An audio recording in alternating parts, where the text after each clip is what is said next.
Welcome to Insights in Sound, where we talk to the people behind the scenes, behind the technology, and behind the music. People you may not know, but you should. And please check out insightsinsound.com for a full list of our podcasts and YouTube series.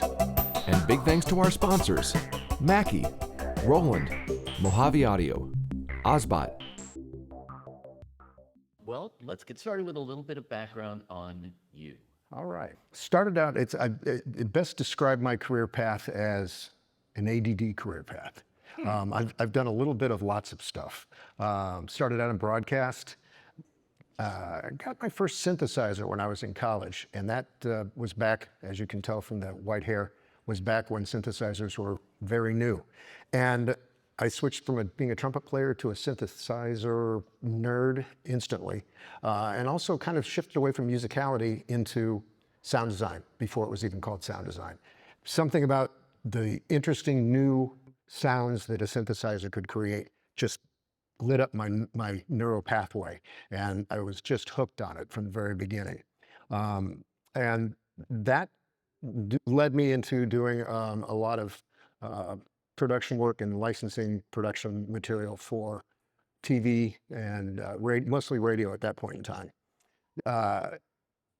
Then over time, it got to the point where, let me just show you. I think we got a little It thing here. basically evolved into a career. Yeah, this will also show you how I have a little bit of a synth addiction through my life.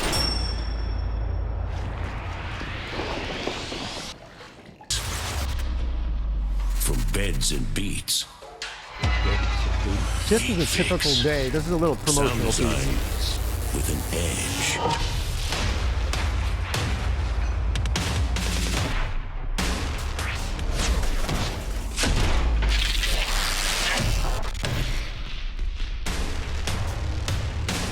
Beat fix. Beat fix.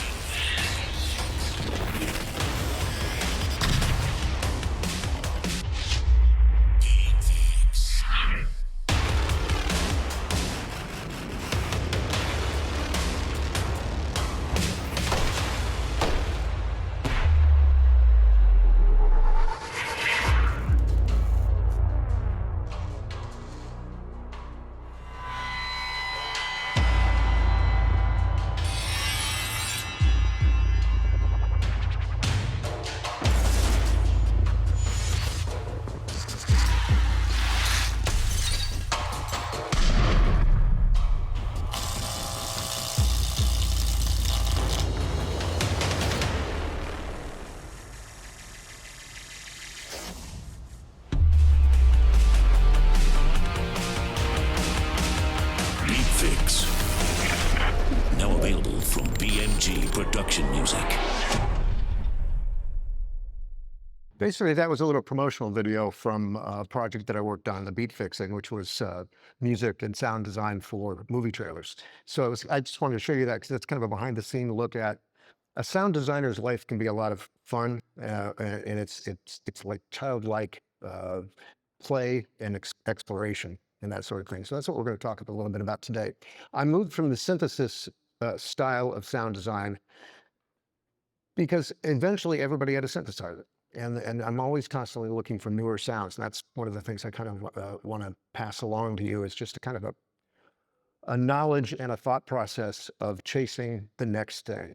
And one of the things I stumbled onto, and you saw there, is using organic sounds and mixing those in, blending them into some of the synthetic stuff, and using plugins to manipulate them, using some old school ways to manipulate them, and starting out with interesting sounds. I think you saw there, if anybody caught the video of electrocuting a pickle. Yeah. That was probably, I stumbled on one of the best sounds for an electrocution scene in a movie. It was one of the best sparking sounds I've ever come up with, one of the worst smells I've ever come up with, trust me. Yeah, you want to do that in a well-ventilated studio. And then the other thing that I had fun doing was, there was the little cannon that blew up. That was actually a acetylene torch tank that was cut in half, that we discovered the inside diameter of that happened to be exactly the size of a bowling ball. So we ended up, by the way, I had the advantage of working out of Arizona. We're a little crazy, So we're allowed to do some crazy stuff with explosions, which actually got me into the wheelhouse of recording that kind of stuff. Rick likes to blow stuff open. Yeah, and break things. Heard that from the video. Yeah. So that kind of gives you an idea of there. But the creative focus of today is going to be talking about. It's not going to be a white paper discussion today. It's going to be basically talking about creativity and kind of thinking a little differently and outside the box. So coming up with new sounds and doing that. Our main theme today is going to be, there's going to be two themes. One is going to be capturing and manipulating. So for capturing, we're going to be talking about finding and recording sounds. Then we're going to take those found sounds and we're going to manipulate them and using plugins or techniques for that. And we will talk about various things for that. And we'll talk about different levels too. So hopefully everybody will get something out of this thing here. So let's first talk about, we're going to concentrate on capturing. So let's look at a few different steps here, because a lot of people think, oh, just go out and hit record and you can record something. There's a lot of planning that's involved in that. So the first step would be doing your research. Find out if something is in fact legal in your area, if you are doing something like gunshots or that sort of thing, or asking permission to be on property of something. I always like the example of if you're assigned in a film to record a church bell for a scene, well, you're going to have to find, one of your research is going to be finding a good church bell, then finding out if you have permission or you can get close enough to it without getting permission to record that. Then you want to scout the location. Many times, the world, you probably already know this, but the world when you put headphones and a microphone out sounds entirely different than it does when we're just out there. Our brain seems to filter out the extraneous noise. But when you put a microphone out and put headphones on, you hear everything, including small airplanes flying in the distance. We were doing a sound effect recording session for car tires on gravel. And it was like if there was a comedy for sound recordists, this would have been it. We went out into the middle of nowhere. There was a tree next to us and a big blackbird landed and just started going, ah. And what seemed like an hour, I'm sure it was only 3 minutes, but it finally went away. As it flew off, an airplane started flying over. As the airplane went off into the distance, somebody was riding a dirt bike out in the distance.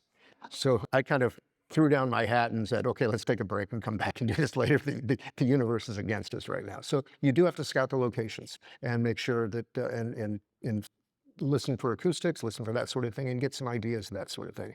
I would also add that there's a certain factor of paranoia where, if you go somewhere and people see you with recording equipment or cameras or things like that, I've had, for example, we were doing some video work at a church. We had a drone flying over just to get visual of the top of the building. Well, there was a daycare center in the church. And they got really, really touchy about, and I explained to them that, no, your kids are going to be little tiny specks. You're not going to see their faces. No. So when you talk about scouting, that's another thing to be aware of is the other humans and, their personal space, so to speak. You can also sometimes, I always enjoy the phrase, it's easier to ask forgiveness than permission. I'm not encouraging anybody to do anything wrong.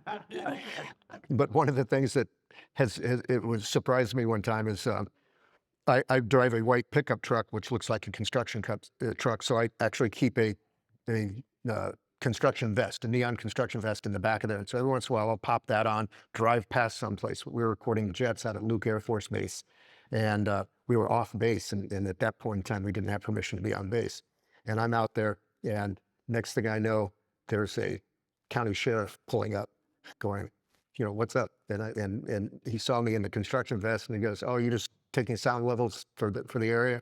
And I explained to him what I was doing, but he was going to let me stay one way or the other, so it was kind of nice. So you can get away with that kind of sometimes. Yeah. A lot of it comes down to looking like you know what you're doing belong there. Yeah, little confidence goes a long way. Story of our careers. Then after scouting, you really need to prep. One of the things that for those of you who are used to working in a studio or working in your own workstation at home, when you are 7 miles out into a remote location gathering some of these sounds, you forget a cable, uh-oh, you're in trouble. It's not like you walk down to the supply closet and grab a couple of XLR cables, stuff like that. So be prepared. I tend to actually set everything out the night before and look at the signal flow and make sure I've got everything there. Yeah. After that would be, and that's involved in the prep and the setting up the mics, deciding whether you want a handheld rig, deciding whether you want to run cables and do, for when I'm doing explosions, I'll actually set up probably close to 10 microphones running to a table with a field recorder set up there. So that when you get back, I hate the phrase fix it in the mix, but it gives you more choices and more variety and different perspectives when you get back there. So that helps quite a bit. Then actually, we finally got to the recording process. And we'll talk about this in a little bit.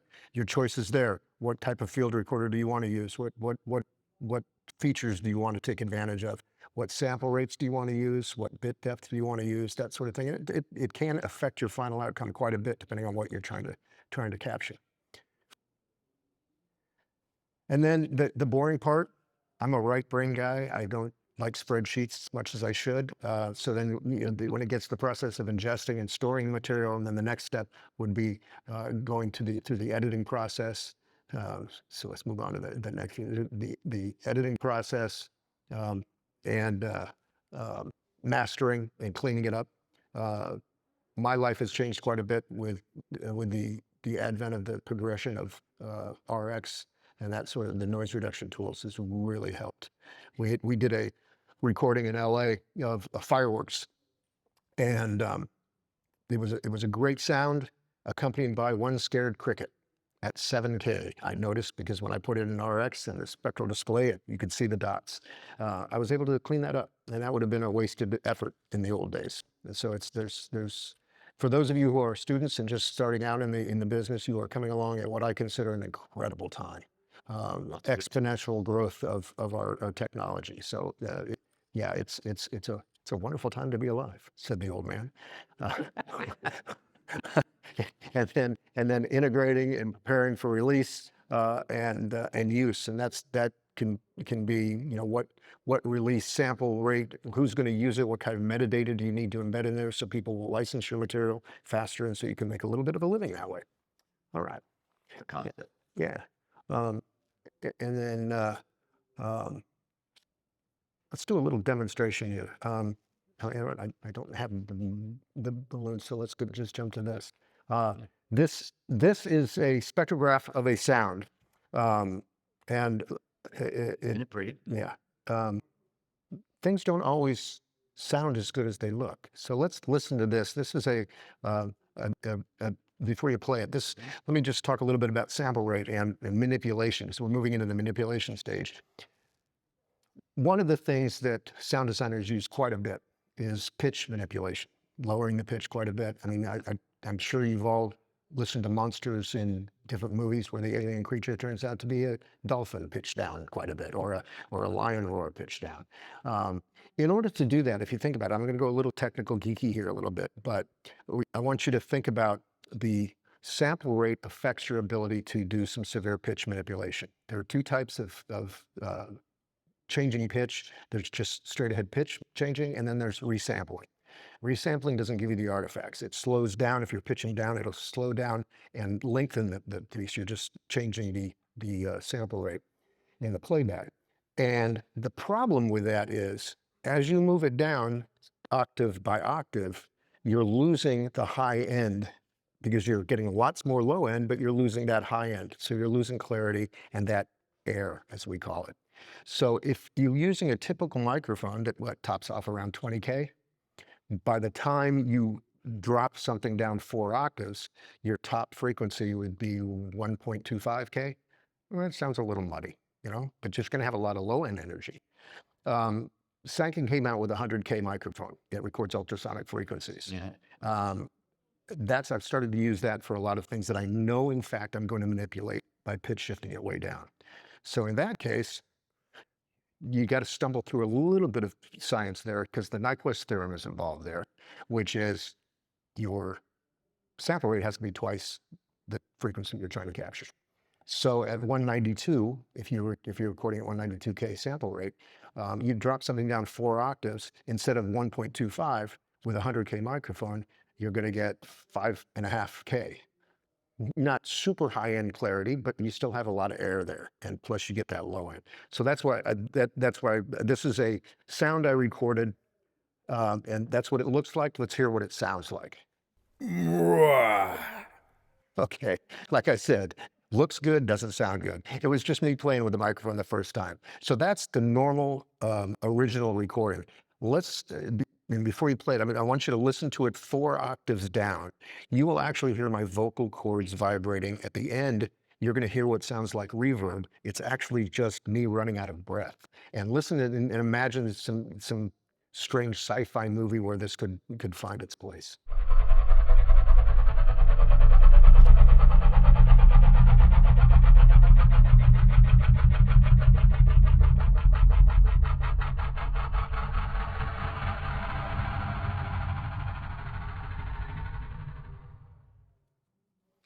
So it's a simple example of an extreme example of how something can be heavily manipulated. It's just one option would be pitch shifted, and that's just.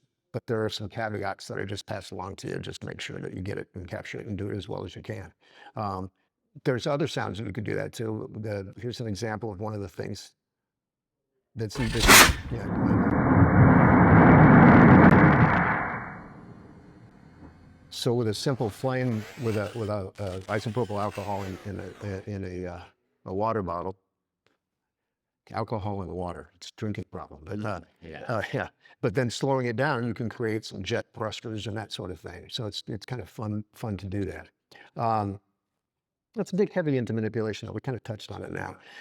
Before we go diving in to look at a lot of this stuff, I have and again, I want to sit up here and tell you, I'm not lecturing because I make more mistakes and learn. I'm also an instructor at the Conservatory of Recording Arts and Sciences, and I will tell you, I learn from the students there more than I teach sometimes. I really do think that. And one of the things that I've kind of become aware of is a lot of us fall into the plug-in addiction, where it's, if I'll just make better sounds if I buy the next plugin. And I really have found over time, one time, I still remember this. I saw this subharmonic plugin from Waves that was on sale. Surprise, Waves had a sale, and I didn't have it, or so I thought. So I put it in my cart and was ready to buy it. And at least Waves was nice enough to put up a little warning going, "You already own this plugin. Do you want it?" And I went, oh, I had had it for over a year in a bundle, but I didn't explore the bundle all the way. I just used what I needed. And that just really woke me up to going, okay, you need to learn the plugins you have before you buy another one. And I know that's kind of a boring lecture, but it's so true. And what I try to pass along to a lot of my students is learn the basics and avoid the temptation of presets. Because a lot of us will just click through presets and find a sound, but everybody has those presets. If you learn the technology and learn what the controls do, you can make your own sounds. You can tweak these and make it better for what your ears are looking for. And so with that, it's like, how many, for those of us who have done music, would you ever just click a preset on a compressor? Yeah, I hope not. Well, yeah, for those of us who have done music, how many reverbs do you have? Yeah. Yeah, I mean, I did a thing in my studio recently where I got rid of all but 2 reverbs. And because there's a power to limiting yourself. There's a power to saying, you know, I have only these many that I'm going to use, and really kind of restricting yourself, because that forces you to get more creative. You know, it's like if you had 1 synth instead of 40, right? I think you have more than 40. Yeah. But and that's the advantage of, in the early days, for those of you who are into synthesizers, the early days when I started with modular systems, I had to learn how to patch a sound. I had to learn what waveform would make something sound a little more like a brass instrument as opposed to a flute and that sort of thing. You had to understand it other than go flute preset. Preset number 47. Yeah. You know, it's true. I mean, it's a blessing and a curse. It's one of those things where it's a wonderful time to have all those presets available to you, but I just encourage you then to kind of whip it a little bit and make it your own, and doing that. So I like to then just kind of go through, we're going to go through some of the categories of plugins. Very simple, very basic. And I encourage you, those of you who are exploring sound design. Some other stuff first. Oh, okay. About recording stuff that you can only get once. Ah, Yes. yeah, let's talk about bit depth. Yeah. Because one of the problems when you are recording something, there's a story behind this picture, which I'll tell you in a second. One of the problems when you're recording your own material is oftentimes it's not like setting up a drum kit and you having an assistant banging on the drummer hitting it and being able to set levels.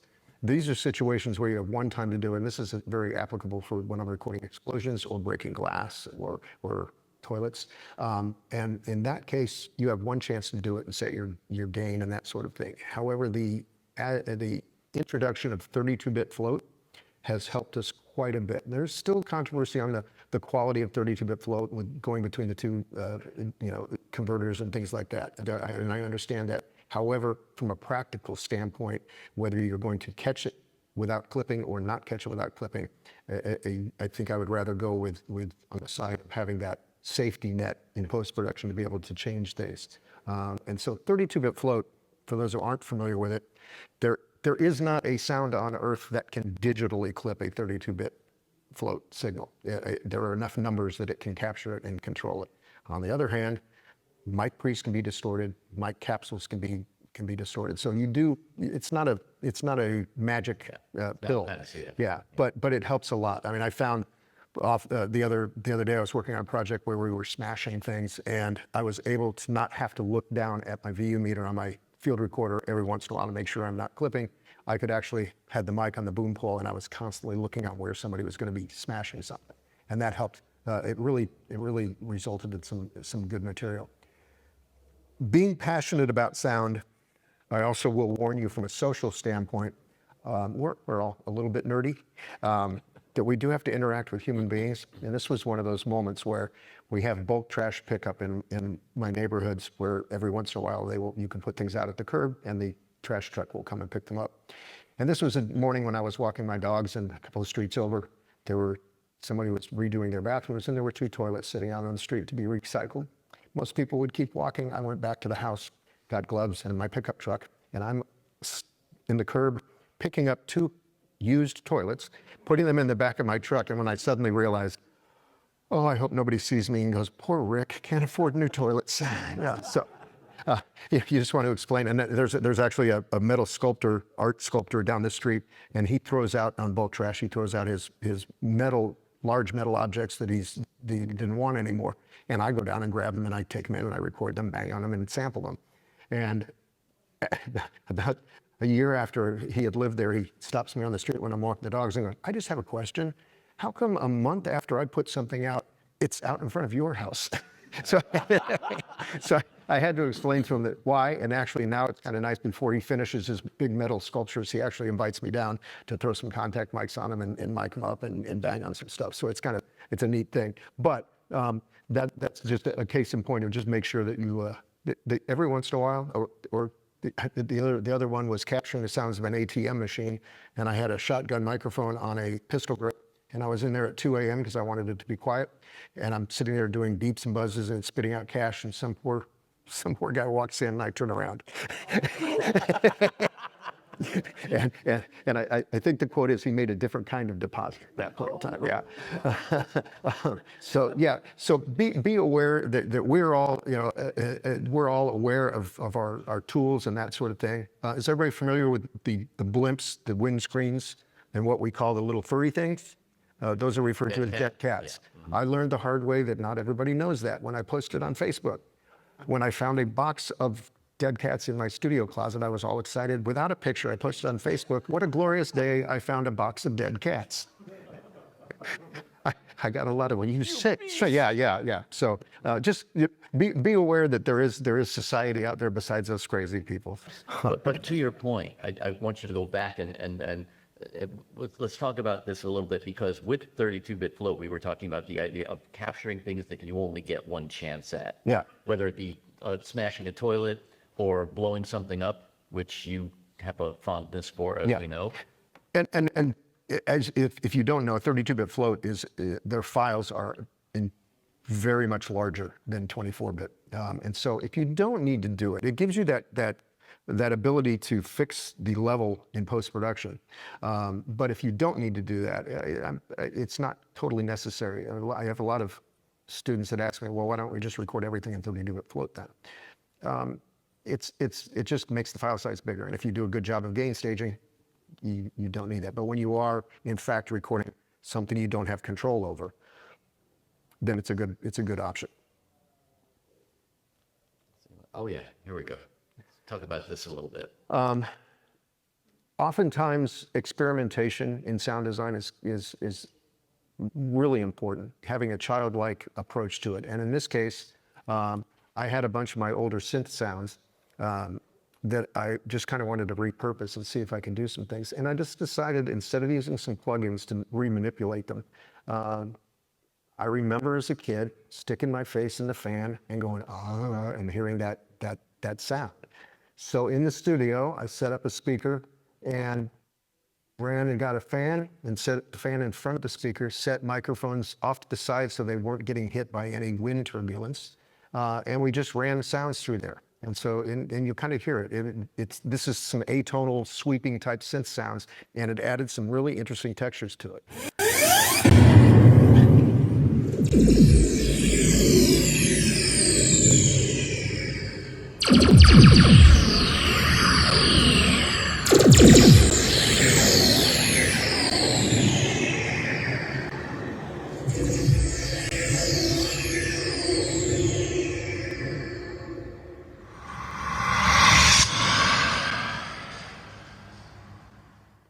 So the point there is just experiment. I've done some crazy things. Being in Arizona, we have those saguaro cactuses with the cactus needles.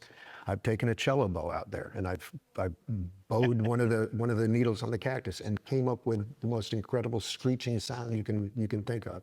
And it's really kind of fun to think of challenging ways to make new weird sounds. Squeaking balloons and things like that. Yeah. And I didn't bring. Yeah. I only had one job. You had one thing to bring. So let's look specifically at the different categories. Talk about these things.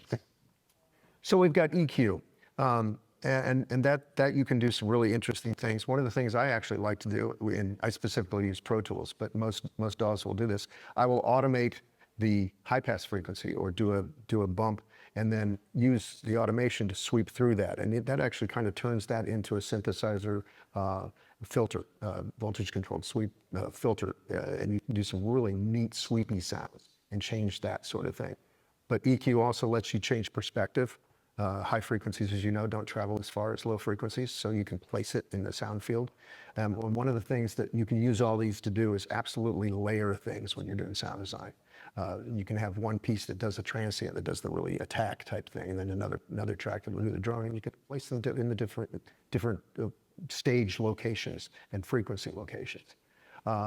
Delay gives you space and rhythm, and you can use something as simple as the Haas effect, which is you take a mono sound and just duplicate it and offset it just a little bit, and that gives our brain a little ear candy.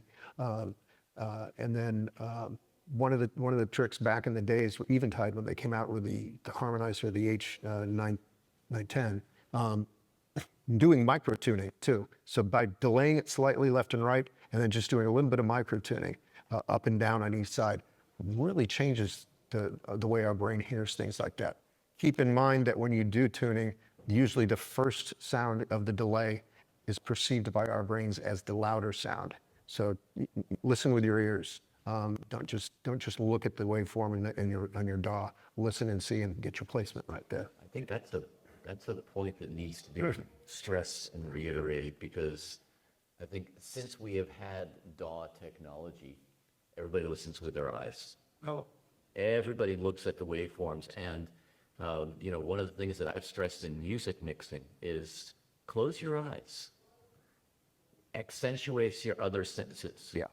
Really use your ears, and one of the ways to use your ears is to block out some of the other senses. And your typical bypass and unbypass, do that, and just make sure you're actually improving the sound a little bit. That's true in the music industry as well as sound design too. Absolutely. I mean, I remember having a session with a couple of guys, and my assistant was saying, "Oh, the meters are, and this one guy just leans back and he says, "F the meters. Jimmy and Terry don't use no meters." And it's really true, man. We rely too much on the visual. It's a business of sound. Yeah, yeah. Although, I mean, on the other hand, I'll argue, I'll be an old man arguing the other direction too. Visuals also do give us a lot of clues. It's a great place to start. Looking at a spectral analysis, you can see where the problems will happen, or looking at some of the, like the fab filter EQ and all these EQs that are giving you visual displays, you can kind of see where some of the frequencies are building up, or where you want to do something like that. So it does help, but the bottom line is this is an audio world. Modulation for movement and placement. You can assign things. You can modulate, obviously modulate gain, or modulate panning or pitch. Harmonics. It's amazing how much you can take from listening to a guitar player and taking advantage of saturation and distortion. You can add quite a bit there. I've found that oftentimes if I've pitched something down quite a bit and it doesn't have enough high end or clarity in enough air, you can add a little bit of harmonics in there, distortion, and it'll bring back some of that upper end. Dynamics are incredibly important for just like recording a snare drum or a kick drum or something like that. If you're squashing the transients too much, it's not going to sound the same as if you let a little bit of the transient through and then work with it there. Transient shapers are something I use quite a bit, which are kind of in the same vein. I'm surprised. One of the techniques that surprised the heck out of me, which was, I always thought when I wanted to do a big, huge impact for a movie trailer, I always thought that the harder I hit the object, the bigger I would have the sound. It's the opposite. It's counterintuitive, because what you want is a little transient and have everything after that. So when you limit or bring everything up, same thing with gunshots. Everybody thinks, it's that big loud pop. Well, most gunshots before Hollywood sound designers get a hold of them are this. They're like popcorn. But what we've done in our TV and movie business is made it sound bigger than life. So it's pop, cool. It's all those reflections.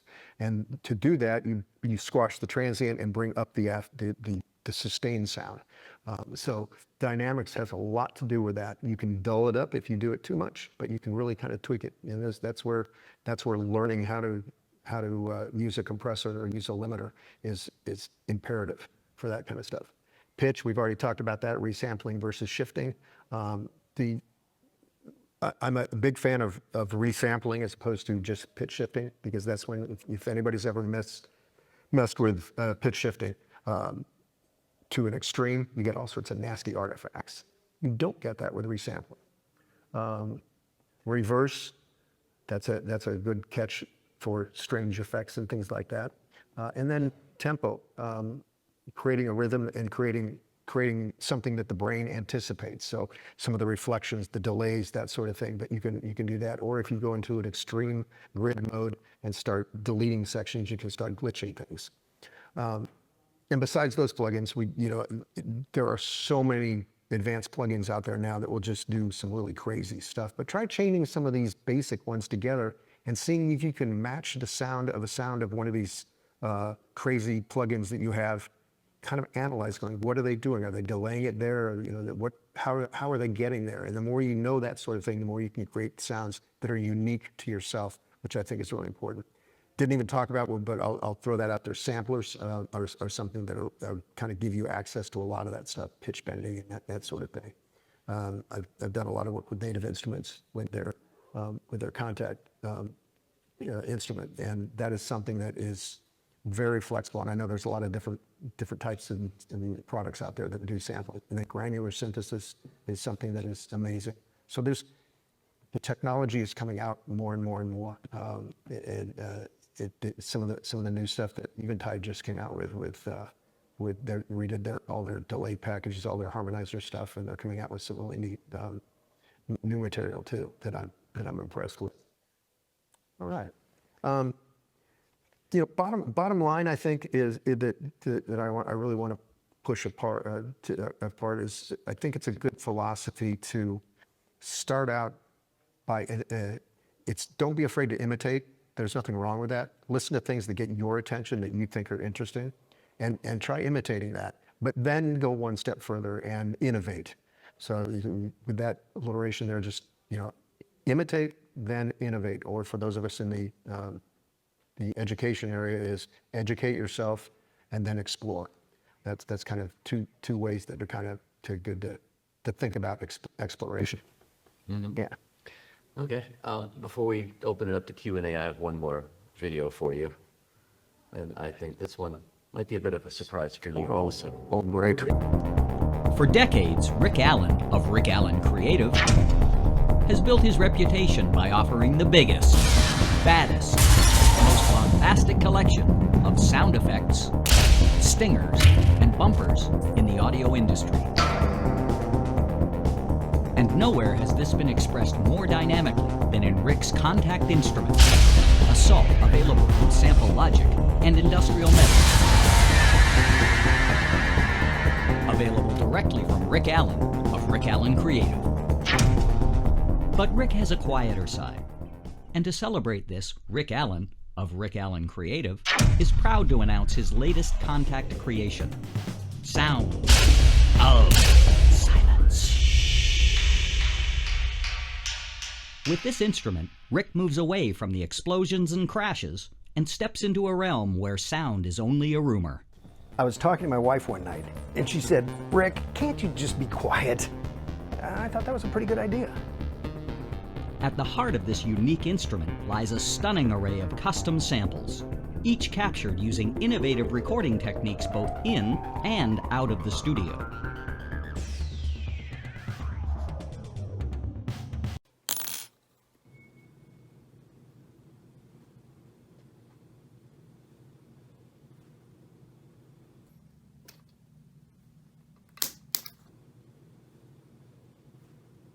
There's nothing like gathering sounds that no one has ever heard before, and probably never will.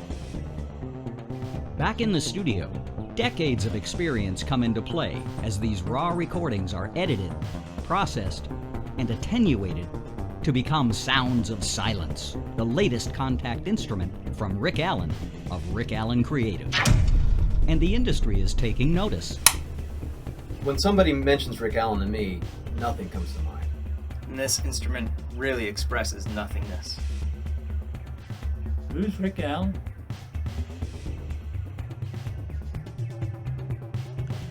Hey, Gary, you hear that? No. Nobody records nothing better than Rick Allen. I bet you I could do better.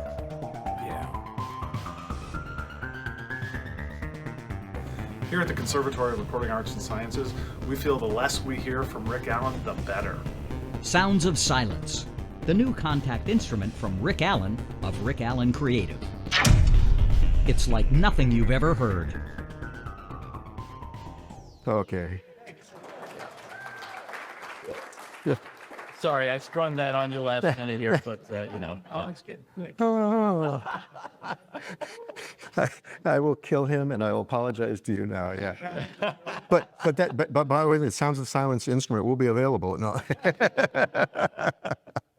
Oh man. So having said that, we're going to open it up to any Q&A that you might have. There's a microphone there. Feel free to step up and ask Rick your questions.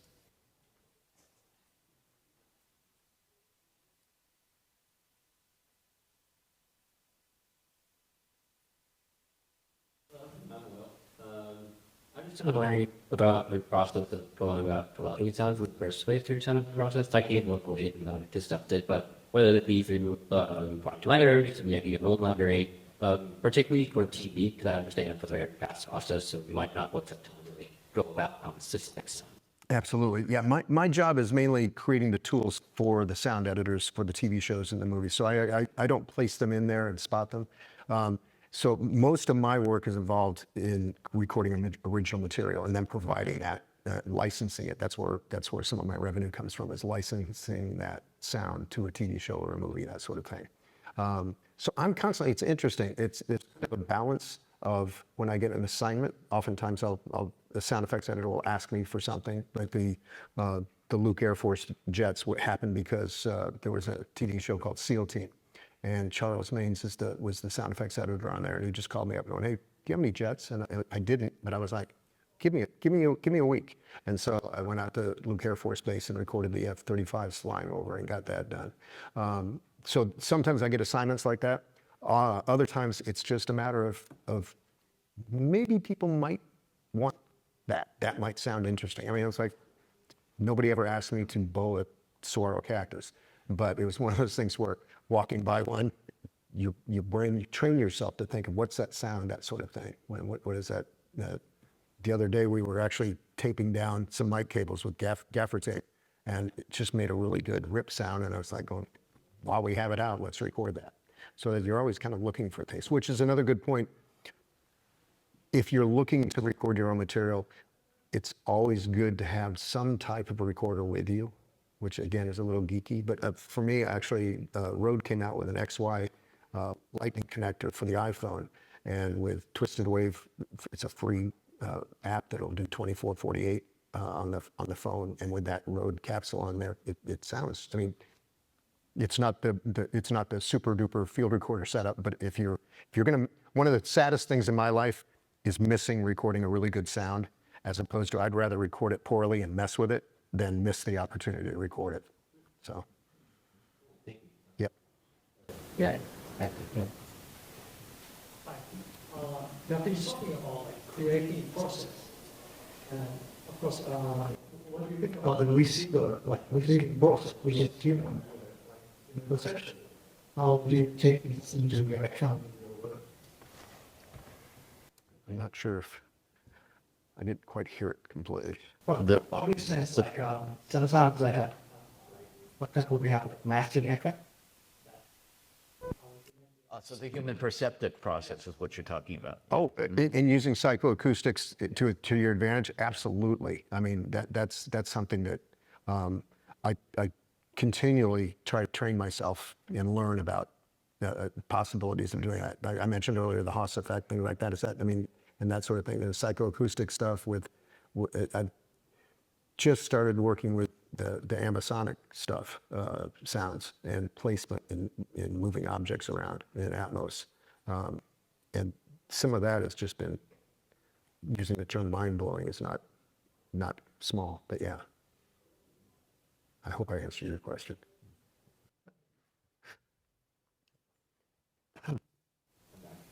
Yeah. Another question I had is, example, that's a bit more of a shifting. I usually sample the work shift, so it does work out per less than worry about like your specific techniques or something for your process invoice. As far as how do I resample? It's one of the most simple stock plugins in Pro Tools is Time Shift 2, I think. It has mode selection, where it has polyphonic, monophonic, rhythmic. One at the bottom is Vari-Speed, which is the resampling mode on that, and that will give you that ability. Or you can import things at different sample rates. The two things to do that. Sometimes if you're working on a tempo-specific project, you can't afford to slow something down or speed something up. So sometimes you do have to use straight-ahead pitch shifting, and then you just look for some of the better algorithms that are out there. I'm a big fan of RX's algorithm for pitch shifting. Yeah, definitely. Yeah. Isotope, I've always, I don't want to, I'm not connected with them and I don't want to hype anything, but I've always kind of told my friends that I really believe that they found a little UFO crashed in the desert somewhere and pulled a little green man out and said, we'll let you go once you design some plugins for us. Yeah. So yeah, because that's just, they seem to be otherworldly. Absolutely. Yeah.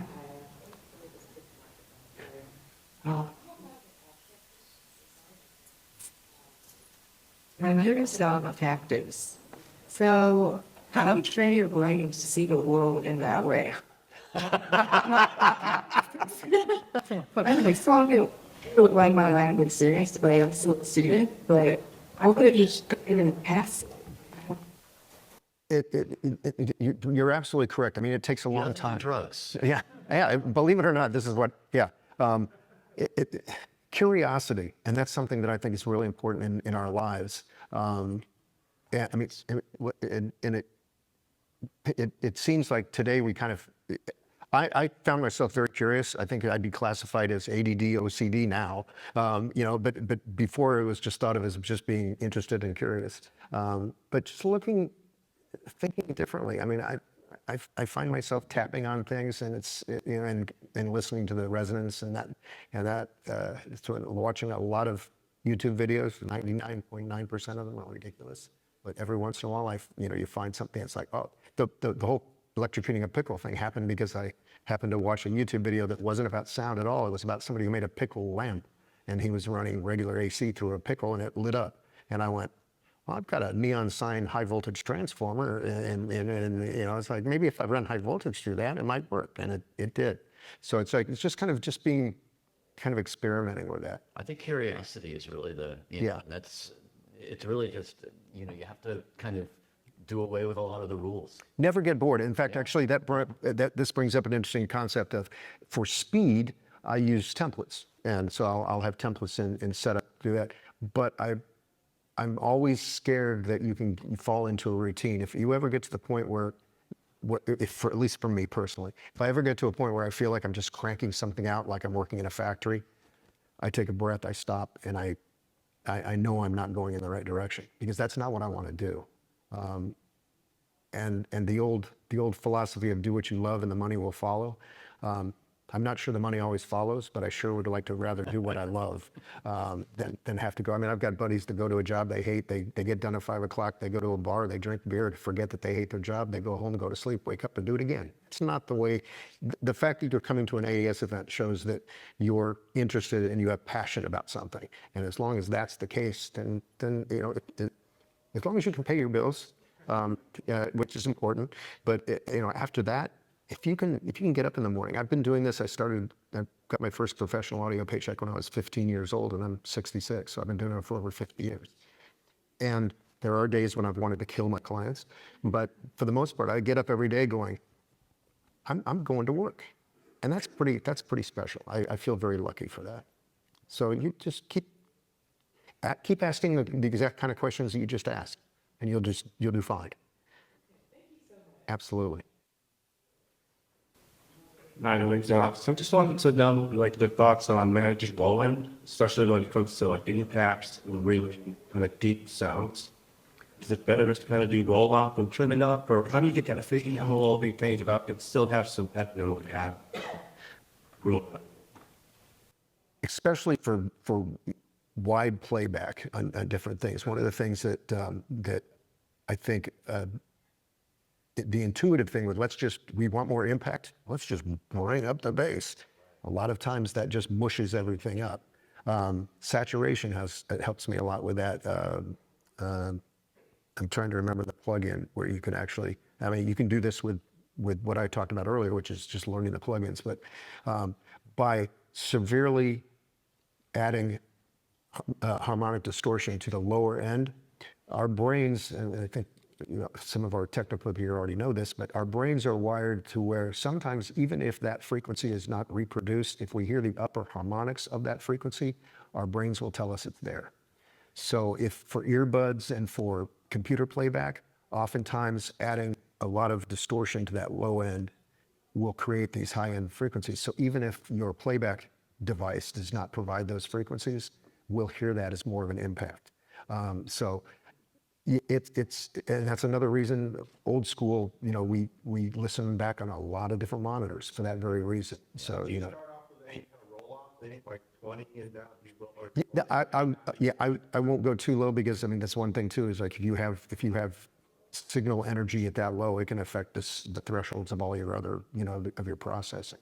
So I will roll off, and that changes. It changes, but yeah, it's probably a good frequency to 30, 20 in that area, because you just unless you've got an incredible LFE system, and that's a whole nother matter. I think we have time for one or two more real quick ones here. I'm getting signals. My name is Glenn. First off, in school here, you talk about the reamping through the fan. I saw that video on Instagram we get here, we get a lot of stuff to and then also, as somebody who's been working with clients and making their own work for a long time, as a beginner and a student, where would you recommend distributing your work? Great question. I would start out, if I was starting out today, I would think about this a lot when I get asked that question. I'm not totally sure, but there are websites out there like asoundeffect.com, some people that will curate the libraries and distribute them. We live in a world where our work is undervalued. Anybody agree with that? And so you're not going to make a ton of money starting in those kind of categories, but it will get your work out there.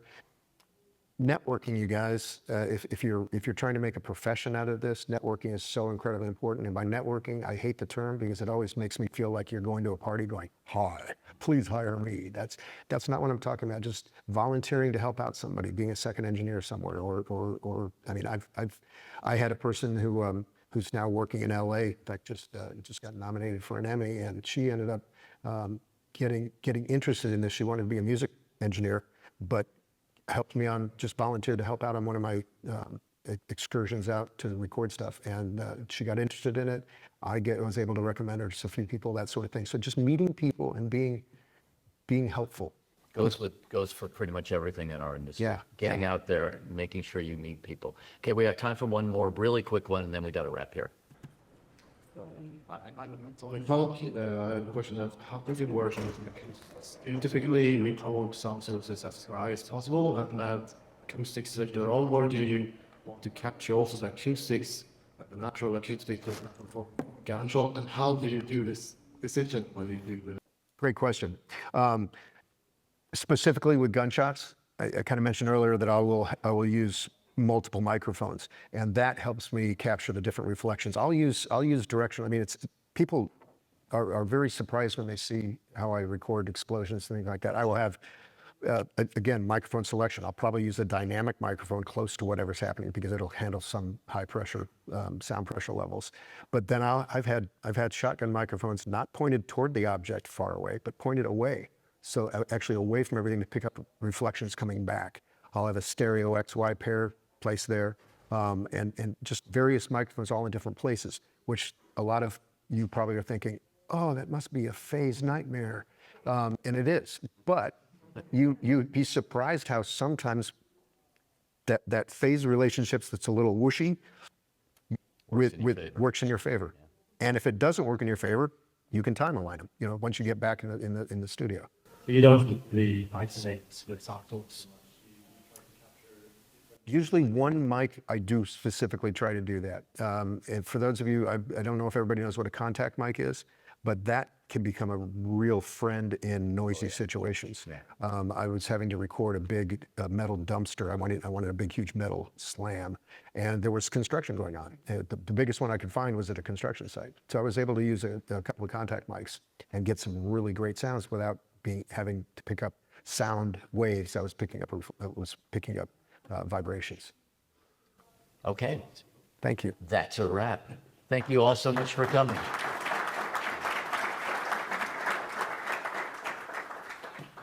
And you guys, if anybody wants to, I'll hang around and chat too. So if anybody has any more questions, I don't want to cut anybody off. But thank you so much. I appreciate it. Hey, I'm Daniel Keller. Don't forget to hit the subscribe button and join us each week for Insights in Sound.